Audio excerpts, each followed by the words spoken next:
Cześć, siemanko wszystkim, jestem Rafał. Dziś chciałem Wam pokazać jedną z nielicznych maszyn, którą zbudowaliśmy i zmodyfikowaliśmy. Może to jest jedyny taki sprzęt, na pewno w Polsce i częściowo w Europie. Jedna z bardziej ekstremalnych, ale zanim opowiem Wam o tym sprzęcie, chciałem Wam powiedzieć mniej więcej, jak zaczęła i doszło do tej historii.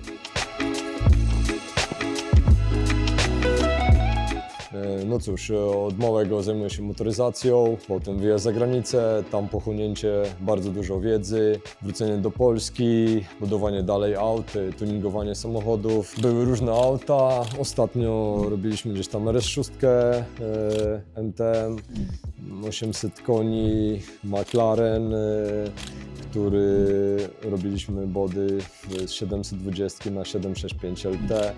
No tam jest dosyć mocno, bo tam jest prawie 900 koni, trochę brak trakcji cały czas w tym samochodzie. Ale największe parcie mam na motocykle, od których jeżdżę gdzieś tam ponad 20 lat i spędzają czasu na nich na torach, trenując gdzieś tam przykładowo w Hiszpanii i jeżdżąc po tych torach, gdzie odbywają się mistrzostwa MotoGP. Kiedyś tylko mogłem to oglądać z trybun albo w telewizji. Ten czas spędzony na tych torach daje dużo frajdy i adrenaliny, ale też jest to bardzo niebezpieczne. Ostatnio po szlifie na Red Bullu dało mi trochę to do myślenia, że może jednak pójść w coś inne, co będzie bardziej bezpieczne, a co daje też dużo adrenaliny. W międzyczasie, jak przyszło mi to na pomysł, otworzył się u nas tor Adrenalina Park, jeden z lepszych torów w Europie, może jedyny taki, na którym można naprawdę fajnie pojeździć. Są specjalne odcinki, jest odcinek szutrowy, jest odcinek baja, także można tam bardzo duży potencjał, żeby tam coś zrobić i jeździć, i to mi pchnęło mnie w tym kierunku, żeby zbudować taką maszynę, ale zanimśmy ją zbudowali, kupiłem X3 Canama i zacząłem jeździć, testować, no i oczywiście bez żadnych modyfikacji, od razu była rolka. No i tak powstał pomysł na to, że modyfikujemy to, i tak właśnie powstał pomysł na stworzenie Apex Race 9.9, na którym tam widzicie z tyłu, i to będzie coś nowego. A teraz przejdźmy do tej maszyny. To jest Can-Am Maverick R 2025. On wyszedł w 2024 roku. W 2025 roku weszło nowe zawieszenie elektronicznie, ale oczywiście tu go nie ma, bo zostało zdemontowane, jest włożone co innego. Pierwszą rzecz, którą zmodyfikowaliśmy, to jest klatka bezpieczeństwa. To jest podstawa, jeżeli chcemy się tym ścigać, czy chcemy jeździć ekstremalnie. Na oryginalnej klatce to można pojechać na grzyby, ale nic więcej tak naprawdę, bo jest bardzo niebezpieczna i się gnie. Także jest modyfikowana inna klatka bezpieczeństwa.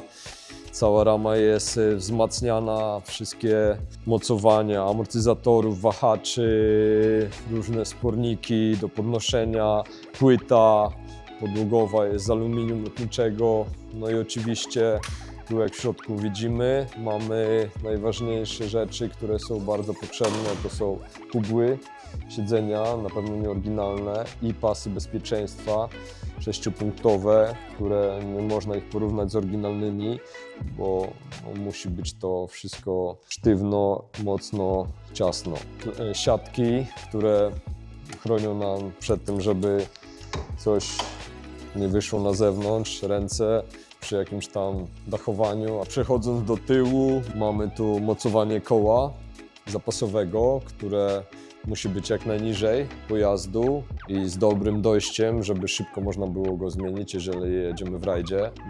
To jest też nasz projekt, któryśmy zmienili. Potem może przechodząc do chłodzenia, jest ściana grodziowa, która powoduje zatrzymanie powietrza, dlatego musieliśmy zrobić tunel, doprowadzić powietrze do chłodnicy, do intercoolera. Mamy też chłodzenie przegubów, inaczej jest przerobiony wlot powietrza, mocowanie na podnośnik szybkiego podnoszenia, podstawkę do podnośnika, Jest poszerzony tył samochodu, to jest wzmacniane wszystko belkami. Drążki stabilizatora bardzo mocne z możliwością regulacji. Drążki, które powodują duży prześwit.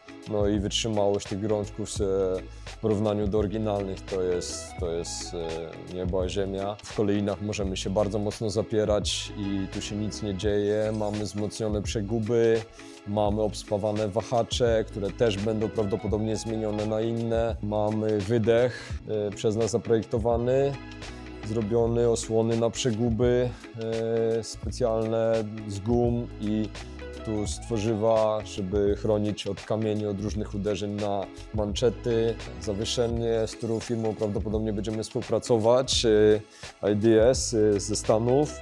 Mamy też pasy ograniczające, które dają bardzo dużo przy wyprzedzeniu od tyłu przez przód. To jest bardzo ważne, tego mało się stosuje u nas, ale to też jest taka nowość, którą testujemy. Silnik, ogólnie ten samochód ma w oryginale 240 koni, tu mamy teraz 346 koni, oczywiście na paliwie wzmocnionym 85. Myślę, że w tym roku dojdziemy ponad 400, będzie zakuty silnik.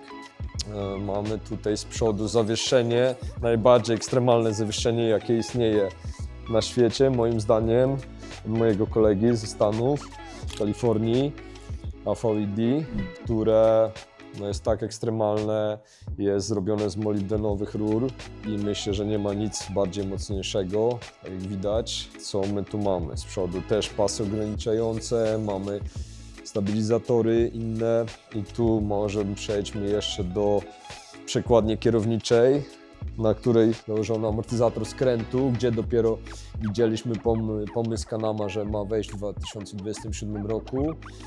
No, bumper z przodu to wiadomo, to on chroni przed uderzeniem w jakieś tam drzewo czy przy rolce, żeby chłodnic nie uszkodzić. Siatki, które powodują, żeby błoto nie wpadało w chłodnicę, się zatrzymywało. Jest dużo mniejsza niż oryginalna. Chłodnice i tak zostaną przeniesione na tył. Tutaj jak widać mamy wloty powietrza do intercoolera, do chłodnicy.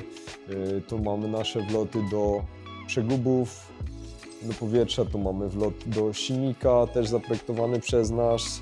Co mamy w środku? W środku mamy siatki oczywiście, tak, z drutami, których też będziemy prawdopodobnie sprzedawać. To jest mój pomysł na hydrołapę. Jeżeli jedziemy na tyle samym, tak, to możemy wtedy hamować samym tyłem.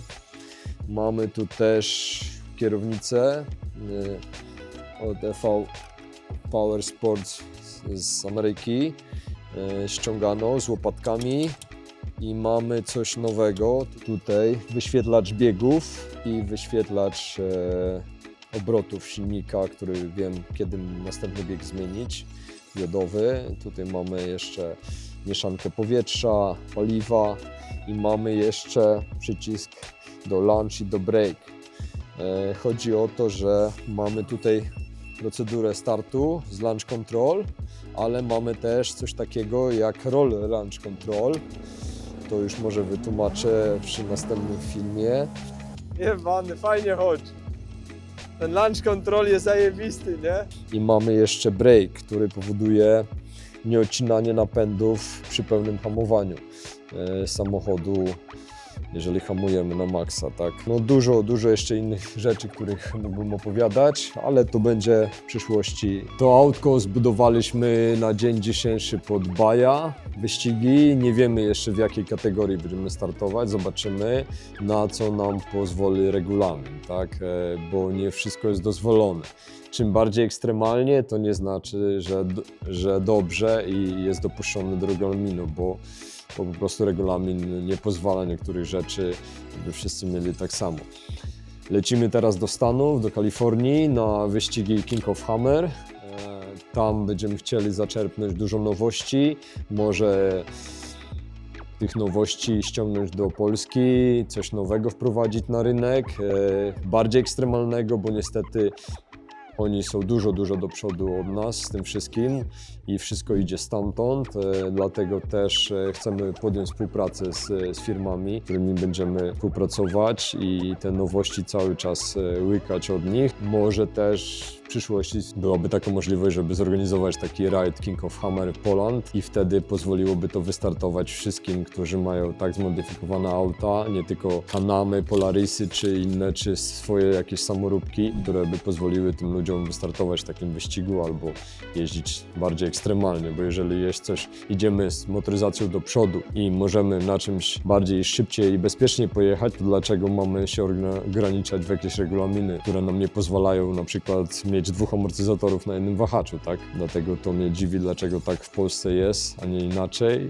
Może czas, żeby to zmienić. To co, widzimy się już niedługo przy jakichś tam nagraniach, na testach. Będziemy wrzucać jakieś nowe nasze produkty, testować, pokazywać co nowego. Może jakieś filmiki z Kalifornii, z wyścigów King of Hammer. To co, na razisko.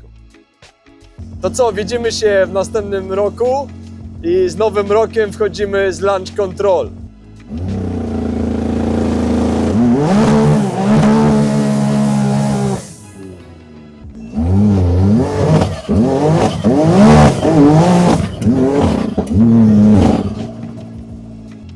Jebany, fajnie chodź. Ten Launch Control jest zajebisty, nie?